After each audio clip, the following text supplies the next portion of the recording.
Daniel Caesar has built a career on capturing the raw, aching beauty of love and connection.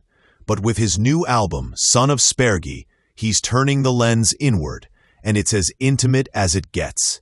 This isn't just a collection of silky R&B tracks. It's a reckoning. The album dives headfirst into Caesar's relationship with his father, and through that, a deeper examination of himself.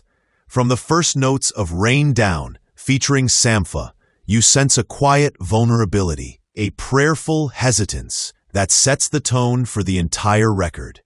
Caesar's voice trembles somewhere between reverence and doubt as the two sing, "Lord, let your blessings rain down on me," signaling that this album isn't about polished perfection.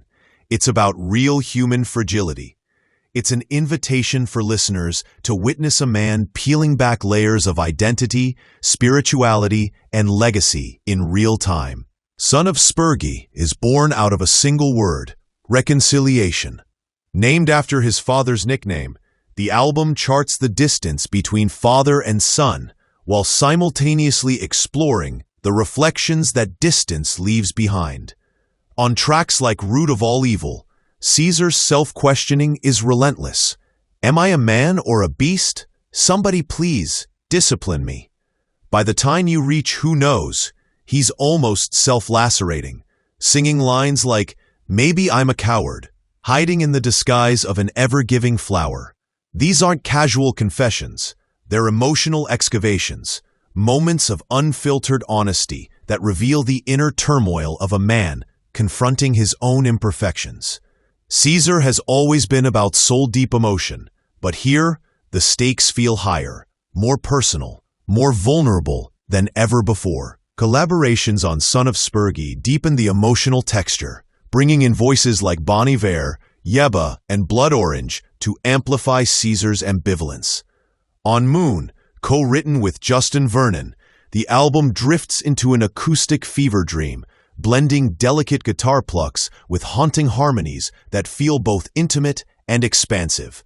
Then there's Touching God, a desperate hymn that melts into the Lord's Prayer mid-song, with three voices reaching for transcendence, each one clawing for mercy. These moments are rare glimpses where Caesar's spiritual hunger feels fully embodied, not just lyrical metaphor. It's almost like he's laying himself bare, letting listeners witness a man grappling with faith, identity, and personal history, all while trying to make sense of his place in the world. And while his earlier albums explored love and human connection, here he's exploring connection with himself and his lineage, which gives the album a profound, almost sacred weight. Yet, as powerful as these moments are, Son of Spergi isn't without its flaws. Some tracks drift into mid-tempo monotony, the production circling familiar rhythmic patterns that can feel too safe at times. Caesar's lyrics occasionally read more like personal journal entries than the lyrical poetry we've come to expect from him, offering rawness at the cost of polish. There's a risk here. The album's open, airy landscapes sometimes feel empty when not anchored by movement or tension. And yet, even in these imperfections, there's honesty. Caesar isn't trying to reclaim his sonic crown. He's experimenting, shedding the reflexive need to please, learning how to sit with silence, with vulnerability, with imperfection. What makes Son of Spergi compelling is how Caesar navigates the tension between beauty and discomfort. From the opening prayer of Rain Down to the self-reflective desperation of Who Knows, the album feels like a journey through the artist's psyche, with every note and lyric exposing layers of doubt, longing, and growth.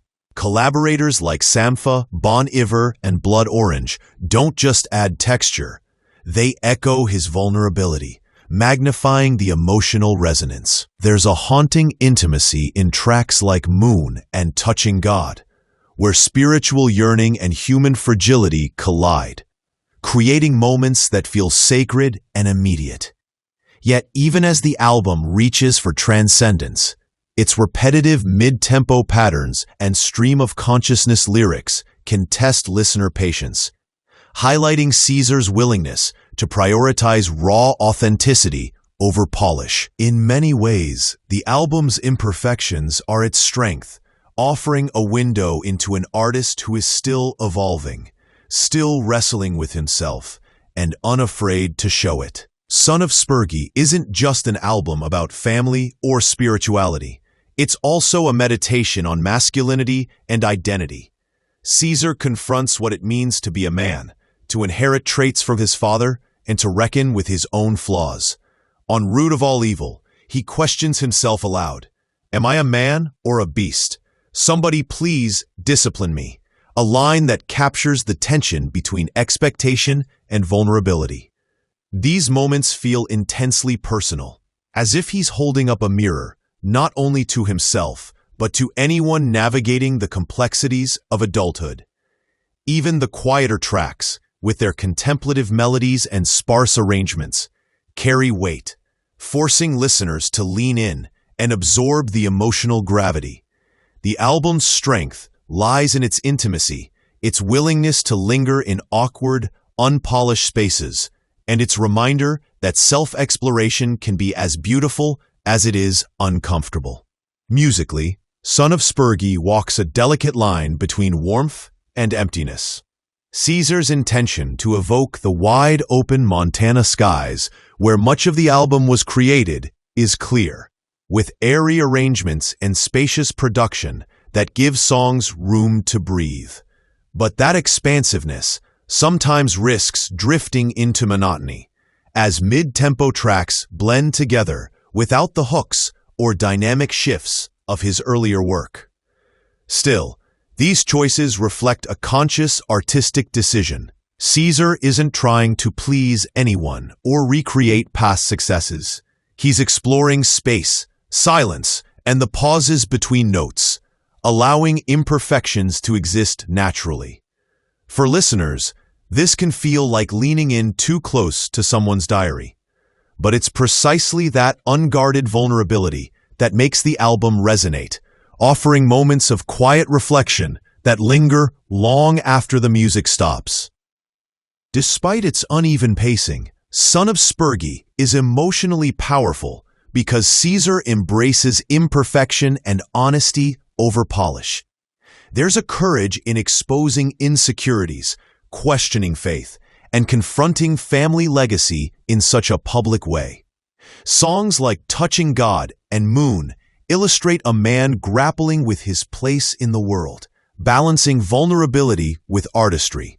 While earlier albums like Never Enough showcased meticulous production and smooth R&B elegance, this record is about shedding that protective layer and letting listeners witness the messy, human process of self-discovery.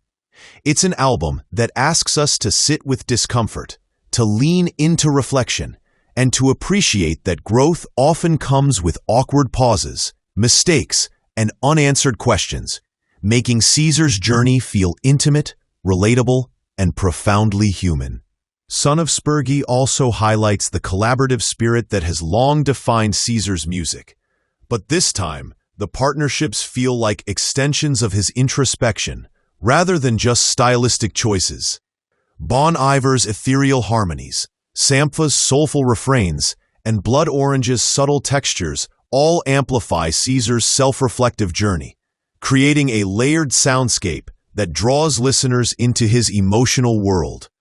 Even as some tracks feel meandering, these collaborators help elevate the music, offering moments of clarity and beauty that cut through the album's quieter, more contemplative passages. In essence, the album becomes a conversation, not just between Caesar and his collaborators, but between him and his audience, inviting us to witness vulnerability, wrestle with questions of identity and faith, and experience a side of the artist that feels raw, unfiltered, and entirely human.